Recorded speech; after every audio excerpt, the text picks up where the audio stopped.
chart of crude oil futures, and this is West Texas Intermediate, and I got some levels here for potential short trade idea on oil, and we've got some nice negative divergences and bearish divergences developing across most of these indicators, and really we put in a divergent high already, and hey, if you're bullish here, you could take a jab here, set some stops below if you're bullish on crude as of now. But to me, just the posture of this trend and a break below this trend line with pretty nice reaction to validate it off of the December 21st lows.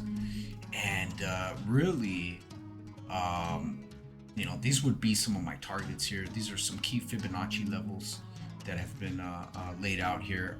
If we do have a solid break below that 236 fibs, which is $84.15 a barrel, I'd put pretty good odds in a correction, and I'll probably remove the Fibonacci tool and I'll lay out some targets. But as of now, this is a potential short trade idea with a solid break below this trend line and the 236 fibs. Ought to do the trick.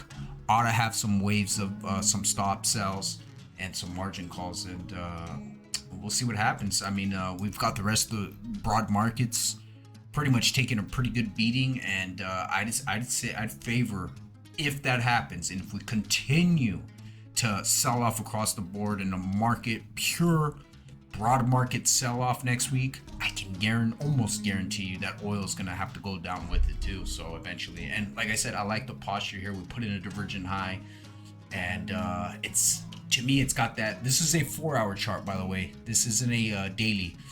I found this on the 4-hour chart because I like the posture here.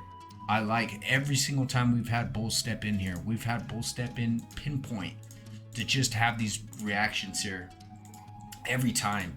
Every time it works. 7% right here, another 7%. And again, like I said, if you're bullish on crude, take this up for another 7%. Maybe you get the next leg up, set some stops below. But to me, the posture and the indicators in the RSI and the MACD and the PPO just tell me otherwise. And a solid break below that zero line in the MACD too shot to do the trick. But just this jagged looking RSI, relative strength index, to me tells me the story. I do really love these kind of jagged looking RSI postures, and they usually come with a pretty good wave of selling. So we'll see how it plays out.